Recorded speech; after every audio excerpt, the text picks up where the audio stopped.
디지털 시대 독서의 중요성, 오늘 특강을 맡은 충청남도 아산의 아산초등학교 교사 이상학입니다. 예, 반갑습니다.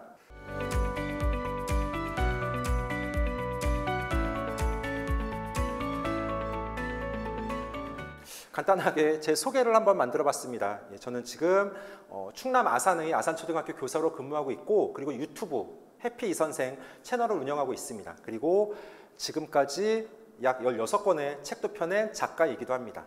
오늘 강의 주제는 디지털 시대 독서의 중요성이 되겠습니다. 그래서 거기에 따라서 크게 7가지에 대해서 제가 이야기를 하겠습니다.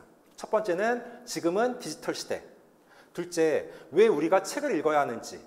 세 번째는 디지털 시대 독서 교육의 중요성은 무엇인지. 네 번째, 제가 매달 국어 시간에 아이들과 함께 도서관에 가는 이유는 무엇인지. 다섯 번째, 진짜 독서와 가짜 독서, 무엇이 다른지 이야기를 하겠고요. 여섯 번째는 초등 5학년 왜 책이 싫어졌을까? 제가 지금 또 마침 초등학교 5학년 담임입니다. 마지막 7번째는 초등 독서 습관을 위해서 가장 중요한 것 한 가지가 무엇인지 오늘 쭉 이 7가지 순서를 가지고 말씀을 드리도록 하겠습니다. 먼저 첫 번째, 지금은 디지털 시대가 되겠습니다. 제가 지금 2024년 7월 16일 동아일보 신문 기사의 일부를 가지고 왔습니다. 제가 잠깐 읽어보면 일자리의 90%가 6년 뒤에는 AI로 대체될 가능성이 있다라는 기사가 되겠습니다. 그래서 현재 국내 일자리 10개 가운데 9개는 6년 뒤인 2030년에 90% 이상의 업무가 인공지능과 로봇으로 대체 가능하다는 연구가 발표가 되었습니다. 그리고 심지어 요리 연구가 주방장, 패스트푸드 종업원, 냉난방 설비 조작원 이런 직업들은 100% 자동화가 가능할 것이다 라는 연구가 나왔습니다. 그리고 여긴 없지만 그런 조사 결과도 있었죠. 지금 앞으로 우리 아이들이 성인이 됐을 때는 지금 있는 직업의 90% 정도는 없어질 것이다.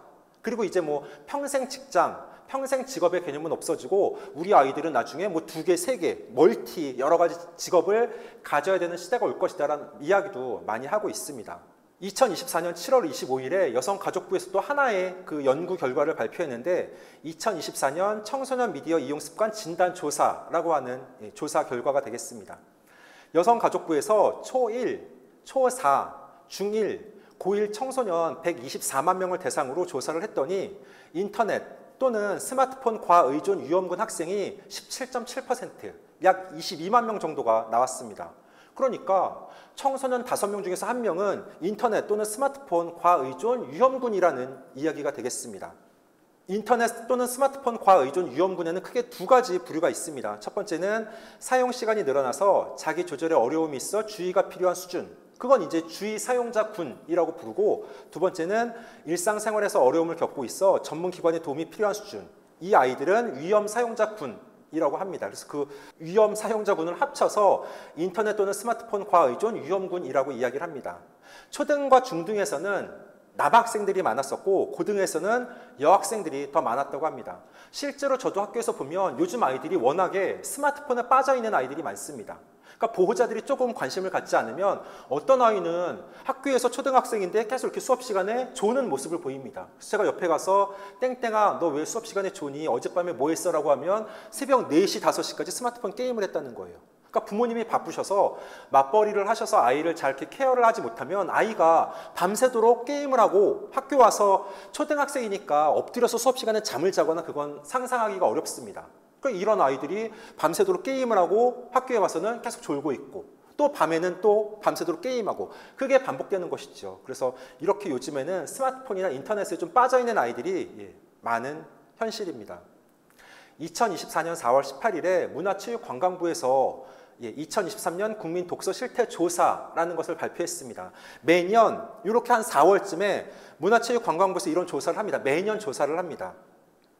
2022년 9월부터 2023년 8월까지 종합 독서율이 43%라고 합니다. 종합 독서율은 성인 가운데 일반 도서를 단 한 권이라도 읽거나 들은 적이 있는 비율을 뜻합니다. 그럼 이 말은 무엇을 뜻하느냐? 성인 가운데 6명 정도는 1년 동안에 책을 한 권도 읽지 않았다는 말이 되겠습니다. 아마 이 특강을 보시는 부모님들은 교육에 관심이 많아서 책을 좀 많이 읽은 분들이 계시겠지만 성인들이 요즘에 진짜 책을 읽지 않는 분들이 많습니다. 저도 지하철을 타거나 버스를 이렇게 타고 다니다 보면 예전에는 지하철에서 그래도 한 절반 정도 사람들은 신문을 보거나 책을 읽는 사람들이 있었습니다. 제가 어릴 때는요. 근데 요즘에는 지하철을 타면 앞칸에 7명이 앉아 있으면 거의 5, 6명 정도는 다 스마트폰을 보고 있죠. 1명 정도는 잠을 자거나 졸고 있고요. 그러니까 요즘에는 신문을 보거나 책을 읽는 사람을 찾아보기가 어렵습니다. 이게 현실이죠. 성인의 연간 종합 독서량은 3.9권이라고 합니다. 그러니까 성인들이 1년에 읽는 책이 4권도 안 된다는 얘기죠. 그리고 성인의 10명 중에 6명은 1년에 책을 한 권도 읽지 않고요. 이게 시간이 지날수록 매년 문화체육관광부에서 국민 독서 실태 조사를 발표하는데 매년 시간이 지날수록 책 읽는 비율이 떨어지고 있습니다. 연간 종합 독서량도 매년 줄어들고 있고요. 물어봤죠. 독서에 장애가 되는 요인이 무엇이냐 물어봤더니 일 때문에 시간이 없어서가 24.4%, 스마트폰이나 게임 등 책 이외의 매체를 이용한다는 응답이 23.4%였었습니다. 책은 그런데 제가 생각했을 때는 시간이 남는다고 책을 읽는 건 아니죠.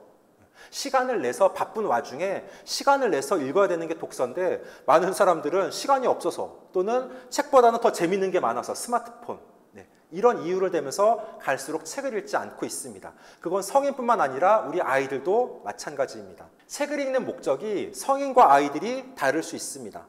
성인들의 경우에는 일상생활에 스트레스를 많이 받죠. 저도 교사로 생활하면서 여러 가지 아이들이나 학부모님이나 여러 가지 일상의 스트레스를 많이 받는데 스트레스를 많이 받을 때 책을 읽을 때는 내가 온전하게 그 책의 세상에 빠지는 거죠. 그럼 제가 어떤 스트레스나 어려움을 잊고 그 책에 빠져서 맞아 너무 재미있는데 다음 내용은 어떻게 될까 그 책에 빠져서 건전한 새로운 세계에 빠져볼 수 있는 경험을 하는 겁니다.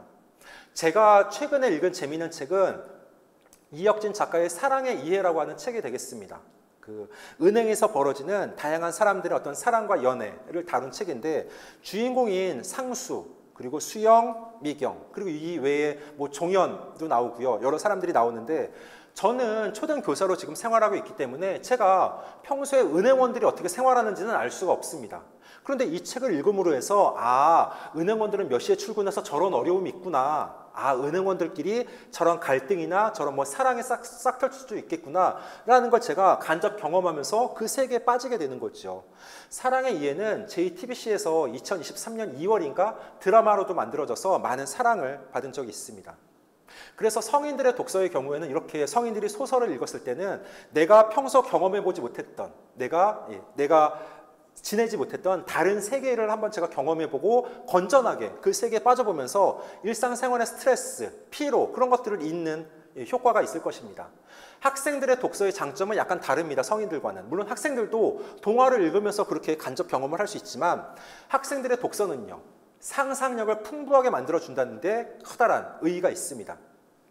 아이들이 글을 읽으면서 지금 어떤 장면일지 머릿속으로 생각하고 본인만의 스토리를 만들어 나갑니다. 그래서 다음 장면을 생각하는 거죠. 다음 장면은 어떤 일들이 벌어지겠구나. 다음에는 어떤 내용이 아마 나왔으면 좋겠어 라는 걸 아이들이 스스로 생각하고요. 간접 경험의 효과도 크지요. 보호자들께서 가능하면 우리 자녀에게 다양한 경험을 쌓게 해주려고 노력을 하십니다. 그래서 방학 때는 다양한 과학이나 사회나 역사 캠프에도 참여하고 여러 가지 활동들, 박물관, 도서관, 미술관 다양한 경험을 쌓도록 해주는데 사실 그게 쉽지가 않습니다. 그런데 독서는요, 다양한 간접 경험을 얼마든지 할 수 있죠. 아이들은 책을 읽으면서 내가 파일럿이 되어보기도 하고 내가 조선시대 왕이 되어보기도 합니다. 또는 과학자가 되어보기도 하고 미술가가 되어보기도 합니다. 그러니까 아이들이 독서를 통해서 나의 진로도 내가 어느 쪽에 관심이 많았구나 그걸 알 수도 있고 책을 통해서 다양한 경험을 쌓아나갈 수 있는 것입니다. 그리고 독서를 통해서 배경 지식도 풍부해지는 효과를 가지고 있습니다. 특히나 한국사나 과학 분야에 있어서는 아이들이 배경 지식을 얼마나 쌓느냐가 상당히 중요한 역할을 합니다. 그래서 저는 아무리 디지털 혁명이 일어나도 독서의 이러한 중요한 가치는 크게 변함이 없다고 생각을 합니다. 왜냐하면 인간의 창의성, 상상력, 공감, 소통 능력 그런 것들은 독서를 통해서 길러지는 부분이 많기 때문에 저는 아무리 디지털 시대라 하더라도 독서의 중요성은 변함이 없을 것이다. 그렇게 생각을 합니다. 그러면 세 번째, 디지털 시대에 왜 독서가 중요한지 저는 크게 세 가지를 이야기하고 싶습니다. 먼저 첫 번째는 정보 선택 능력을 함양할 수 있습니다. 지금은 정보화 사회입니다. 너무 많은 정보들이 쏟아져 나오고 있습니다. 그러면 아이들이, 학습자들이 그 많은 정보 중에서 나한테 정말 필요한 정보는 무엇인지 그 정보를 분석하고 평가할 수 있는 능력을 키워줄 수 있습니다. 두 번째는 비판적 사고와 창의성을 발전시킬 수 있습니다. 아이들이 여러 장르의 다양한 책들을 읽으면서 다양한 시각과 관점을 접하고 그 속에서 나는 이런 관점이 맞아, 나는 이런 관점은 좀 나하고는 맞지 않는데 스스로 판단할 수 있는 것이죠. 예를 들어서 병자호란 같은 경우에도 우리나라 조정에서는 두 개의 크게 의견으로 갈렸었죠. 끝까지 청나라와 싸워야 한다. 아니다, 우리는 청나라한테 대항할 수 없다. 청나라한테 항복해야 된다. 그러면 아이들이 역사책이나 우리 한국사 책을 읽으면서 이 당시에는 이런 두 가지 입장이 있었었구나. 나라면 어떤 결정을 내렸을지 그 시대를 다룬 영화가 남한산성이라는 영화도 있고 광해도 이 시대를 다루고 있는데, 이처럼 아이들은 다양한 장르의 책을 읽으면서 본인 나름대로의 가치관, 역사를 보는 눈을 키워나가면서 비판적 사고, 그러면서 만약에 효종이 북벌 정책을 성공했다면 어땠을지, 효종의 북벌 정책은 실현 가능성이 있었을지, 그런 것들도 생각하면서 창의성을 본인이 함양해 나갈 수 있습니다. 내가 만약 효종이라면 나는 어떤 입장을 취했을지, 그래서 창의성도 발전시켜 나갈 수 있습니다. 세 번째는 책을 통해서 아이들은 다양성과 이해력, 의사소통 능력을 증진시켜 나갈 수 있습니다. 아이들이 많은 책을 접하면서 다양한 문화, 다양한 시각을 경험해 봅니다. 우리는 지금 대한민국에 있지만 아이들은 책을 통해서 일본, 미국, 아프리카까지 다양한 나라의 문화와 역사와 사회 특성, 그런 책들을 읽으면서 그런 것들을 접할 수 있습니다. 그러면서 아이들이 견문이 넓혀지면서 다양성을 이해하고 문해력, 어휘력, 그리고 소통 능력과 공감 능력도 키워나갈 수 있는 것입니다. 우리 아이들은 인공지능, AI와 함께 살아갈 수밖에 없습니다. 그런데 그 스마트폰과 AI를 만든 건 바로 우리 인간 자신이 되겠습니다. 그래서 과학기술이 계속 혁신을 거듭하고 있는데 그것도 바로 우리 인간의 머릿속에서 나온 것이 되겠습니다. 기계와 다르게 인간은 얼마든지 상상하고 생각하고 여러 가지 것들을 융합하고 섞고 공유하면서 비판적이고 창의적이고 새로운 것들을 끊임없이 창조해낼 수 있습니다.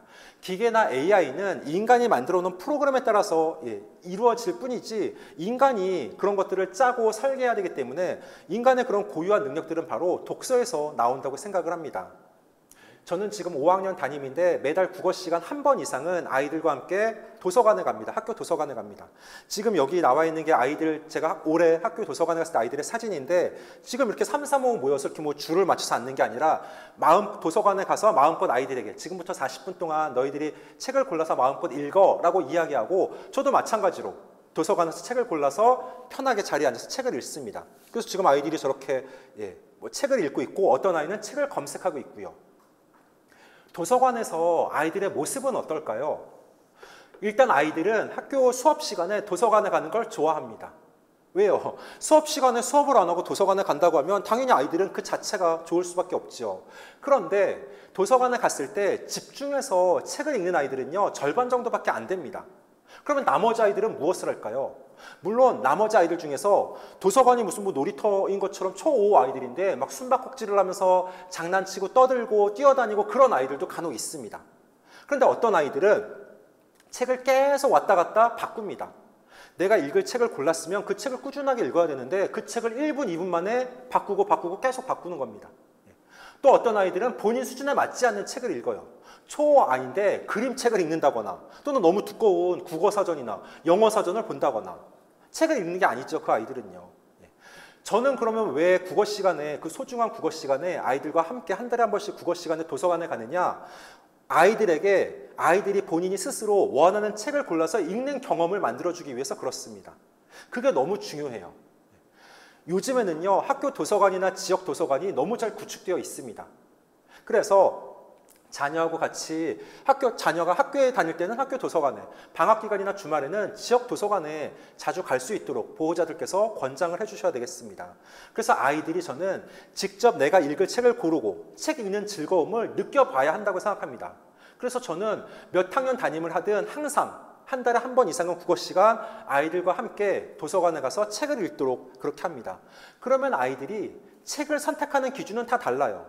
어떤 아이는 책의 제목을 보고 책을 선택하고요. 또 어떤 아이는 책의 작가를 보고 고른다거나 또는 표지 디자인을 보고 또 어떤 아이는 책을 이렇게 쭉 넘겨가면서 봤을 때 이 책은 재밌을 것 같아요 라고 해서 책을 고르기도 합니다.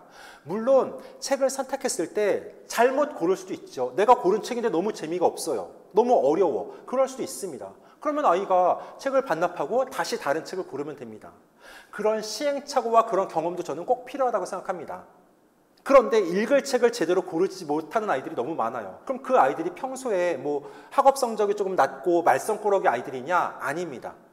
공부를 잘하고 모범적인 아이들인데 막상 학교 도서관에 가면 이 아이들이 책을 잘 선택해서 고르지 못해요. 잘 읽지를 못합니다. 제가 가만히 봤더니 그 아이들은요, 평소 책을 읽을 때 부모님이 골라준 책, 부모님이 권해준 책만 읽었던 것입니다. 그러니까 그렇게 학교 도서관에 가면 책이 막 몇만 권이 있잖아요. 그 많은 책 중에서 아이가 내가 어떤 책을 골라서 읽으면 좋을지, 나한테 맞을지 그런 선택의 경험이 없던 겁니다. 그래서 보호자들께서 책의 선택권을 가능하면 아이들에게 맡기는 게 좋죠. 물론 아이가 선택한 책이 부모님 마음에 들지 않을 수도 있습니다.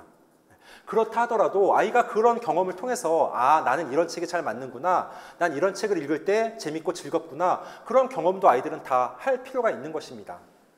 학부모 상담을 할 때 예전에는요, 작년까지는 한 학기에 한 번씩 학부모 상담이 있었습니다. 학부모 상담은 학교마다 조금씩 다르긴 한데 한 학부모님당 20분에서 30분 정도의 시간이 할애가 됩니다.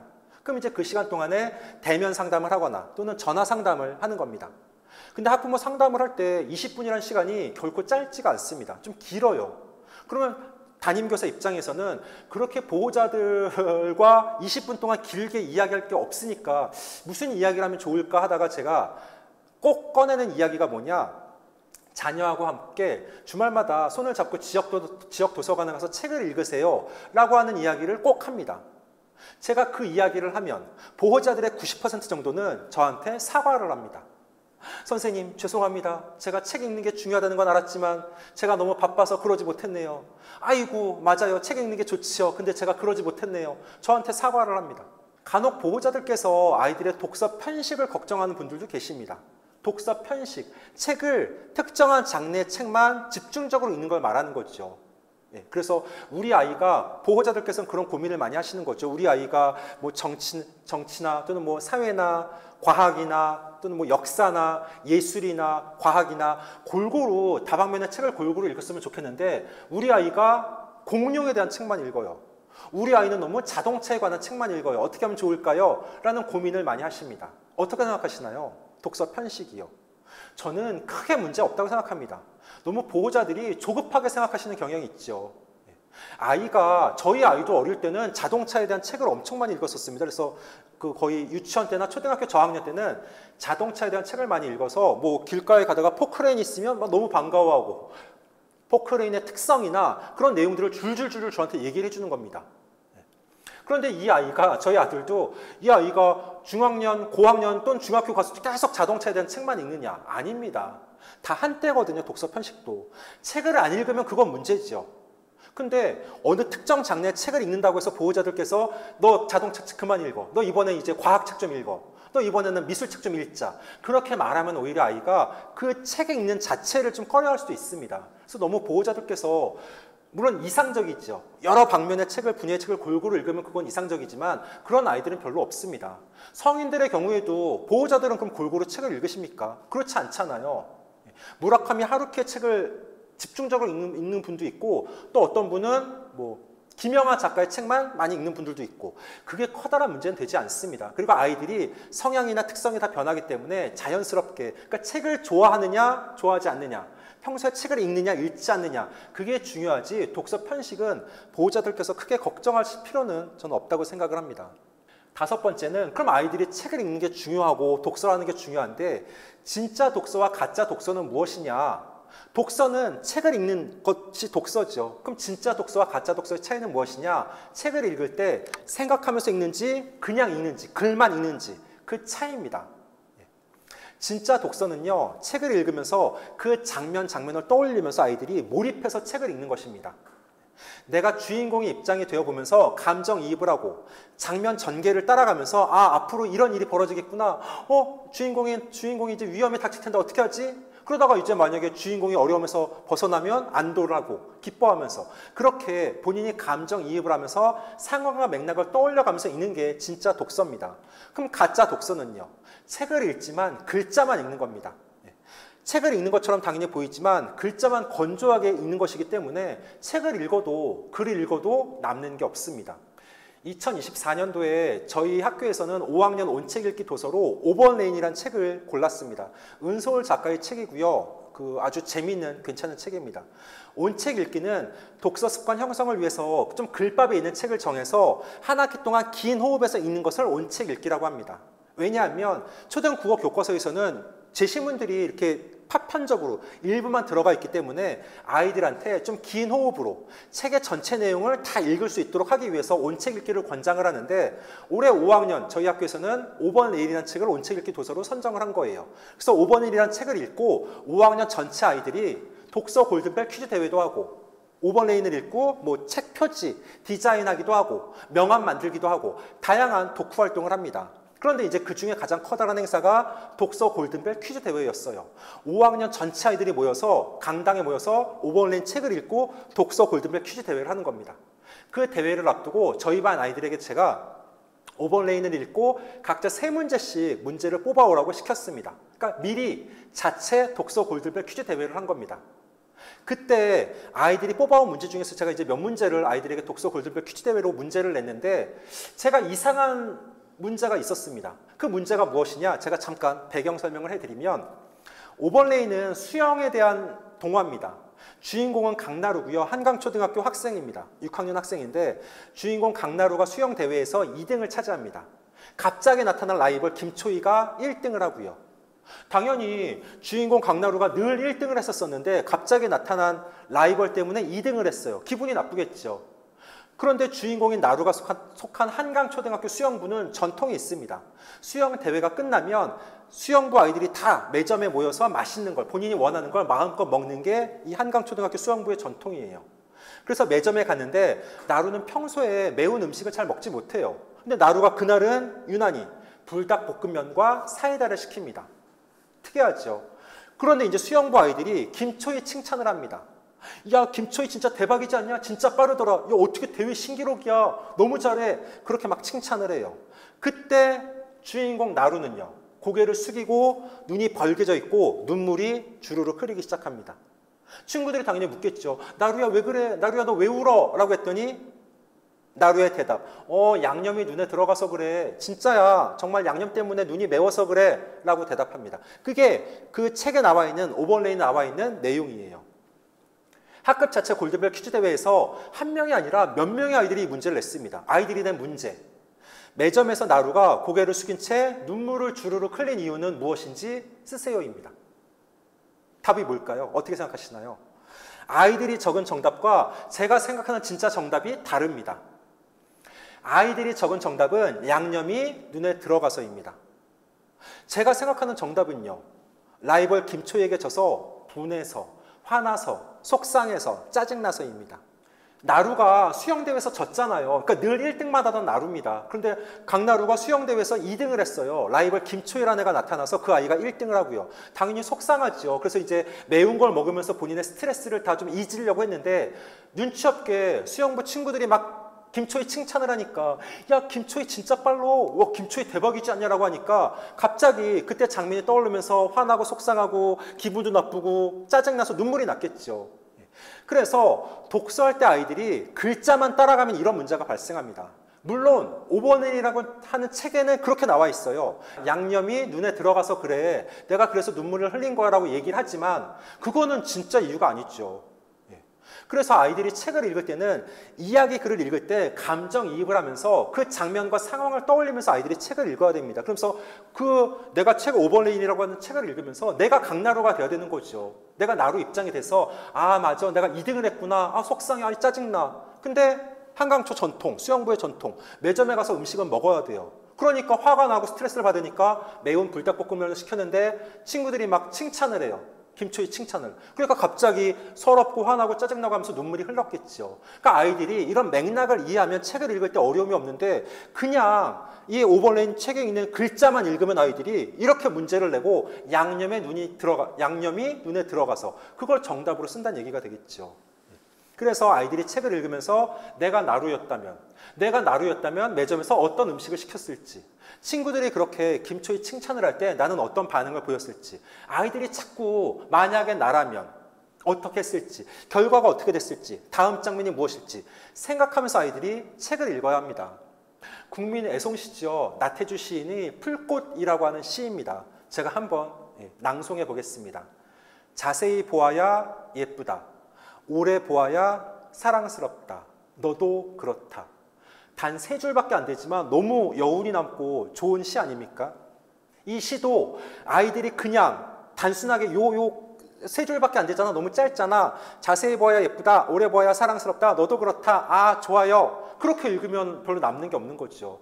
제목이 풀꽃이잖아요. 만약에 제목이 장미 또는 뭐 튤립이라면 자세히 보아야 예쁘다. 자세히 보지 않아도 화원에 있는 꽃집에 있는 장미 튤립은 예쁩니다. 근데 이 시는 풀꽃이기 때문에 우리 길가 주변에는 풀꽃입니다. 우리가 있는지도 잘 모르고 그냥 지나치죠, 일상생활 속에서. 근데 우리 주변에는 풀꽃을 자세히 보니까 예뻐요. 그게 눈에 들어온 겁니다. 두 번째 해, 오래 보아야 사랑스럽다. 자세히 가만히 보고 있으니까 너무 사랑스럽습니다. 내가 여기 있는지도 몰랐었는데 이 풀꽃이 여기서 이렇게 환하게 피고 있었었고 너무 예뻐요, 사랑스럽고. 마지막 3번째는 너도 그렇다. 나태주 시인은 아마 충청남도에서 이렇게 초등학교 교장 선생님 하시고 지금 이제 정년퇴직하셨는데 초등 아이들을 보면서 이거 쓴 시가 이 시라고 합니다. 그러니까 아이들이 충남의 그 초등 아이들이 학교 주변을 돌아다니면서 풀꽃을 보고 너무 예뻐요 선생님 이렇게 하다가 그렇게 말하는 아이들이 예쁜 거죠. 이 나태주 시인은요. 그래서 너도 그렇다, 너도 그렇게 말하는 풀꽃을 보고 예쁨을 아는 너도 그렇게 예뻐라고 해서 삼행에는 그렇게 내용을 쓴 거죠. 너도 그렇다. 그러니까 시뿐만 아니라 동화, 문학, 소설을 읽을 때 아이들이 이렇게 감정이입을 하면서 이 시인이 어떤 장면과 상황에서 이렇게 시를 썼는지, 어떤 마음일지, 나라면 어떻게 표현했을지 그런 것들을 떠올려가면서 하나하나 그렇게 생각하면서 글을 읽어나가야 됩니다. 그게 진짜 독서지요. 그런데 많은 아이들은요, 가짜 독서를 하고 있습니다. 가짜 독서를 하는 아이들의 대부분의 특징은요, 너무 양에 치우치는 경우가 많습니다. 그래서 대부분 빨리 책을 읽는 편이고요. 대충 빨리빨리 읽습니다. 보호자들도 약간 좀 이렇게 문제가 있는 경우가 있어요. 우리 아이에게 너 하루에 한 권씩 책 읽어야 돼. 그럼 일주일에 7권. 그래서 주변에 우리 아이는 1년에 책을 300권씩 읽었어 라고 자랑하는 경우도 가끔 있습니다. 아닙니다. 그렇게 너무 양에 치우치면 안 되고 우리 아이가, 그건 가짜 독서인 경우가 많죠. 우리 아이가 진짜 독서를 할 수 있도록 보호자들께서 도와주셔야 됩니다. 그래서 독서를 할 때 글자로만 내용을 이해하면 안 되고 머릿속으로 그 장면을 떠올리면서 그 의미를 이해하려고 노력해야 됩니다. 감정이입을 해야 되는 거죠. 그래서 보호자가 너무 자녀의 독서에 깊이 개입하시면 안 되고요. 아이가 읽은 책에 대해서 자주 대화를 나누시면 좋죠. 그래서 만약에 네가 나루라면 넌 어떻게 했겠니? 왜 나루가 초이 수영복을 숨겼을까? 만약에 너라면 어떻게 했겠니? 그렇게 자꾸 아이와 묻고 답하면서 아이가 본인이 스스로 생각을 하도록 유도하셔야 됩니다. 이렇게 초등 시기부터 진짜 독서를 한 아이는요, 나중에 중학교, 고등학교에 가서도 크게 어려움이 없습니다. 그런데 문제는 가짜 독서를 한 아이들, 그러니까 책은 많이 읽었어요. 막 1년에 막 몇백 권씩 책은 읽었는데 글자만 읽은 거죠. 그냥 양에 치우쳐서 빨리빨리 책을 읽은 아이들은요, 나중에 중학교 가고 특히 고등학교에 가면은요, 이 아이들이요 당장 모의고사를 봐야 됩니다. 그럼 국어 모의고사에서 문학에서는요, 아이들이 처음 보는 낯선 지문을 만나게 됩니다. 제한된 시간 동안에 긴 제시문을 아이들이 파악할 수가 없습니다. 왜요? 그런 경험이 없거든요. 그러니까 물론 꼭 고등학교 모의고사 너무 먼 미래 이야기가 되겠지만 우리 자녀들이 가짜 독서가 아니라 진짜 독서를 할 수 있도록 보호자들께서 관심을 갖고 많이 좀 도와주실 필요가 있겠습니다. 초등 5학년 왜 책이 싫어졌을까? 우리 아이들이 그동안 독서를 너무 학습의 관점에서 접근했다는 거예요. 그래서 독서는 아이가 자발적으로 즐겁게 해야 되는데 부모님이나 교사의 강요로 책을 읽으니까 아이들이 책을 싫어한다, 어릴 때부터. 그리고 이 아이들이 이제 나중에 저학년 때는 이제 부모님의 말씀을 그래도 잘 들으니까 책을 읽어요. 근데 이제 아이들이 저학년, 중학년, 고학년으로 가면서 이제 아이들이 부모님의 말씀을 잘 안 듣고 사춘기가 오면서 책을 싫어하고 책을 멀리하는 현상이 나타난다는 거죠. 그래서 특히 그거를 이제 초등학교 5학년 딱 꼬집어서 초등 5학년 왜 책이 싫어졌을까? 고학년들이 오면 이제 아이들이 책 읽는 거는 저학년들이 하는 유치한 활동으로 그냥 치부해 버리는 거죠.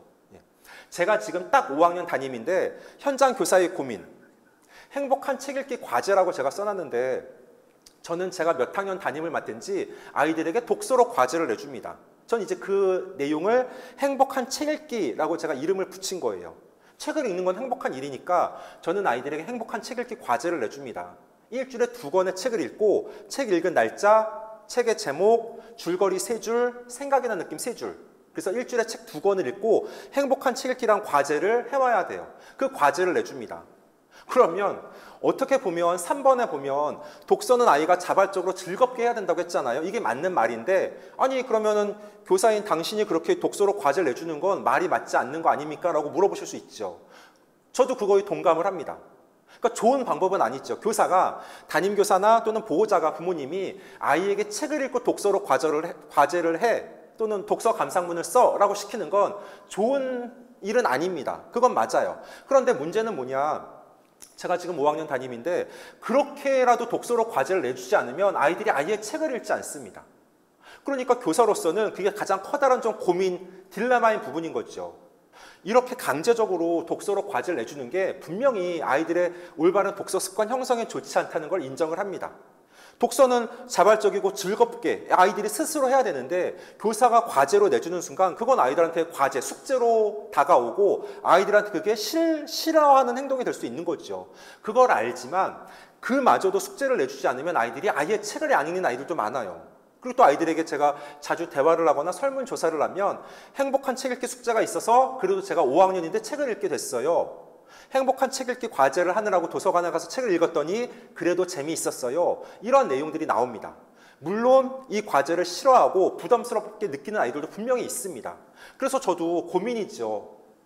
정답은 알고 있습니다. 이상적인 내용은 아이들이 스스로 자발적으로 책을 즐겁게 읽어야 되는데 워낙 요즘 아이들이 책보다는 스마트폰을 좋아하니까 교사로서 어떻게 하면 아이들한테 그래도 책을 읽을 수 있을까 고민을 많이 하다가 저는 행복한 책 읽기란 이름으로 그렇게 부담을 좀 최소화하는 범위에서 줄거리 3줄, 생각과 느낌 3줄 과제를 내주는데 항상 지금도 저는 고민입니다. 이거보다 그래서 더 좋은 방법이 있거나 아이들의 독서 습관을 위해서 좋은 방법이 있으면 저도 그렇게 하겠는데 그 방법을 저도 지금 계속 고민하면서 찾고 있는 중이 되겠습니다. 항상 고민합니다. 어떻게 하면 아이들이 독서를 즐거워할 수 있을까? 기본적으로는 크게 2가지입니다. 책의 선택권을 아이에게 줘야 돼요. 그러니까 내가 읽은 책은 아이가 직접 본인이 골라야 됩니다. 근데 어떤 일부 보호자들 보면 초등학교 3학년 권장도서, 초등학교 4학년 필독서, 물론 그게 제가 근무하는 학교 도서관에서 그런 내용들을 발표하지만 너무 보호자들이 그런 필독서, 권장도서라는 거에 너무 얽매이다 보니까 자녀에게 너무 계속 책을 제공을 해주니까 아이는 그냥 수동적으로 부모님이 골라준 책을 읽을 뿐이죠. 그래서 책의 선택권을 가능하면 아이에게 주시는 게 좋겠고요. 독서할 수 있는 가정 환경을 마련하는 게 또 중요합니다. 매일 가정에서 매일 30분 또는 1시간씩 책 읽는 시간을 마련하는 거죠. 그리고 주말에는 책과 관련된 이야기를 나누고요. 저는 저희 아이가 초등학교 4학년일 때 어떤 방법을 썼느냐, 전 이제 초등교사니까 저희 아이가 초등학교 4학년일 때 저는 저희 아이에게 일주일에 책을 5권 읽도록 했습니다. 대신 5권 읽고 독서 감상문을 쓰도록 시키지 않았어요. 책을 읽은 날짜, 책 제목만 쓰게 했습니다. 그럼 아이 입장에서는 크게 부담이 없죠. 그러니까 아이들이 독서록 또는 독서 감상문에 대해서 책을 읽는 건 재미있는데 그 독후 활동에 대해서 부담을 느끼는 아이들이 많습니다. 그래서 저는 아이에게 네가 일주일에 책을 5권을 읽을 때 대신 책 읽은 날짜와 책 제목만 써 라고 이야기를 했습니다. 그러니까 아이는 크게 부담이 없죠. 줄거리, 생각이나 느낌을 쓸 필요가 없으니까요. 그래서 아이가 공책에 책을 읽은 날짜와 책 제목을 쭉 써옵니다. 그러면 저는 주말에 아이가 가져온 그 공책을 보면서 제가 물어봅니다. 너 지난 주말에 소리질러 운동장 책 읽었구나. 이 책의 내용은 뭐였어? 그럼 아이가 본인이 읽은 책의 줄거리에 대해서 입으로 말을 하는 거죠. 그럼 가끔은 제가 아이가 읽은 책의 제목을 보면서 어떤 날은 제가 아이가 읽은 책을 같이 읽을 때도 있습니다. 그럼 저는 이제 제가 읽고서 그 내용에 대해서 다시 되묻는 거죠. 근데 소리질러 운동장에서 얘네가 만약에 주먹야구에서 주먹야구 팀이 만약에 만들어졌으면 이 내용 뒷 얘기는 어떻게 됐을까? 왜 여기서 심판은 여기서 왜 아웃이라고 선언을 했을까? 그럼 아이가 당황하면서 본인의 생각을 또 말하는 겁니다. 그러니까 중요한 건 가정에서 그렇게 아이들이 꼭 독서록을 써도 무방하지만 본인이 읽은 책에 대해서 아이가 본인이 스스로 말을 하게 되면 아 맞아 내가 이런 책을 읽었었고 이런 생각이나 느낌이 들었었구나 본인이 말을 할 수 있으니까 조금 더 오래 기억될 수 있겠죠. 독서도 습관입니다. 그래서 어릴 때부터 독서 습관을 아이들이 형성하는 게 상당히 중요합니다.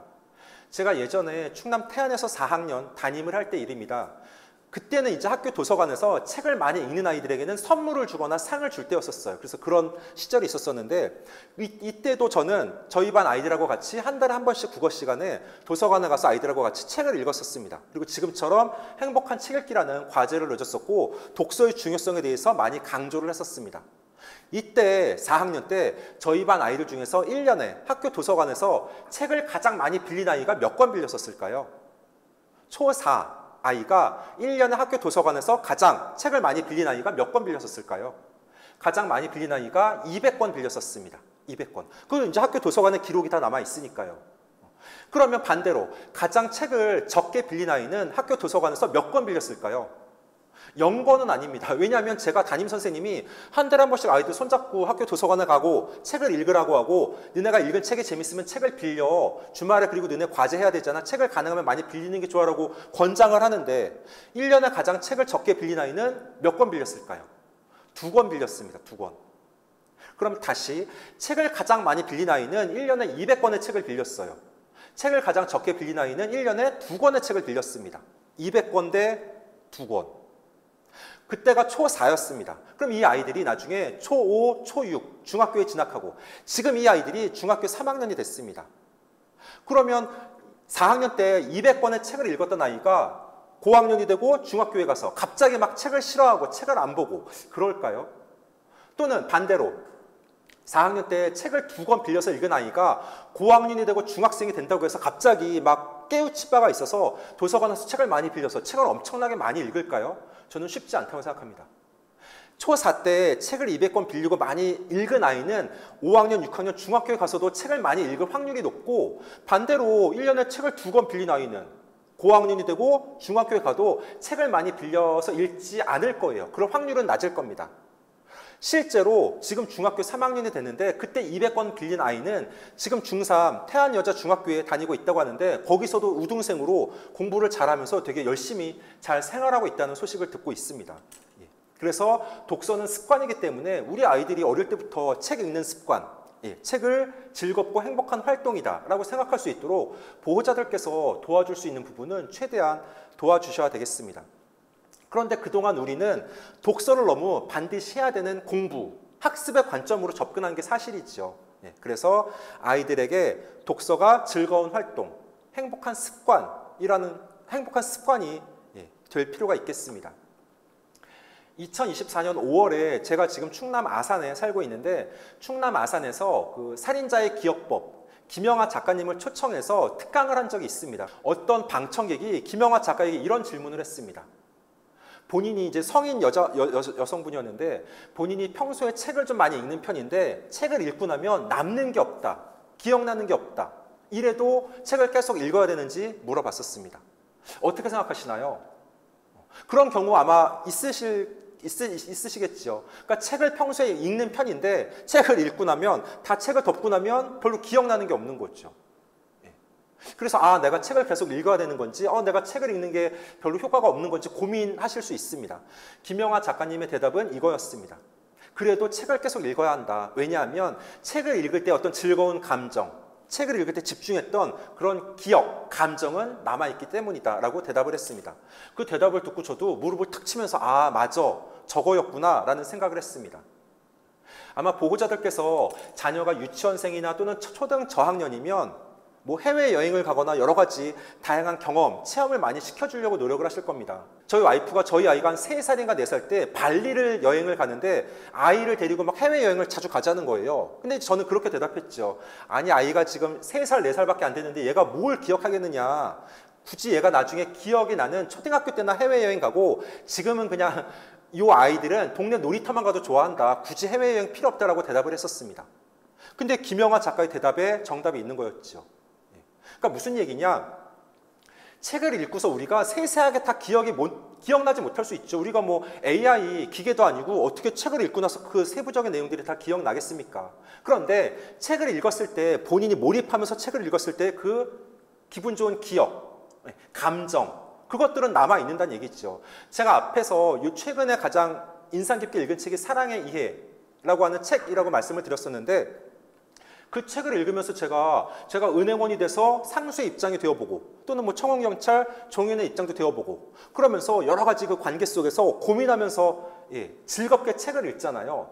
그러니까 책을 읽으면 어린이든 또는 뭐 성인이든 그때 책을 읽을 때의 즐거운 감정이나 기억은 남아있다는 얘기죠. 그래서 저는 성인들도 책을 꼭 읽을 필요가 있겠다라는 생각을 합니다.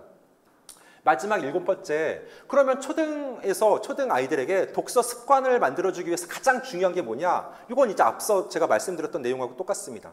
부모님의 솔선수범 모범입니다. 독서는 자녀뿐만 아니라 성인들에게도 아주 유익한 활동이죠. 제가 앞서 말씀드렸다시피 우리나라 성인의 약 60%는 1년에 책을 단 한 권도 읽지 않습니다.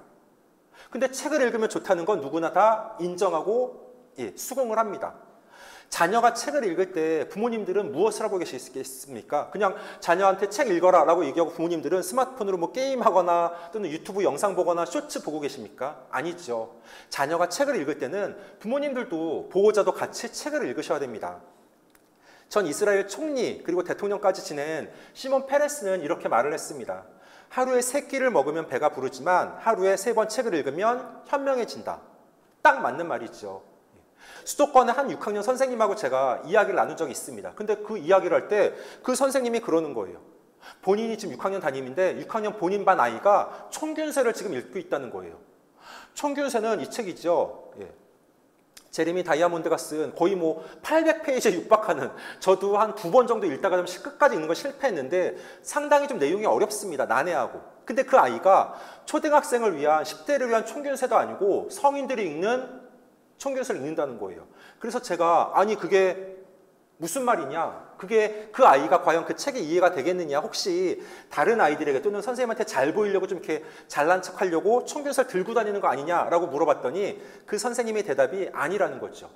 그 아이는 평소에도 학교에서 단원평가를 다 보고 나면 가방에서 책을 꺼내서 책을 읽고 쉬는 시간에도 책을 평소에도 많이 읽는다는 것입니다. 그리고 집에 TV가 아예 없대요. 그래서 집에서도 매일 저녁 가족끼리 모여서 1시간 동안 매일 책을 읽는 그런 가족 문화가 형성되어 있는 아이라는 겁니다. 그 말을 듣고서 제가 그러면 그럴 수도 있겠구나라고 수긍을 했습니다.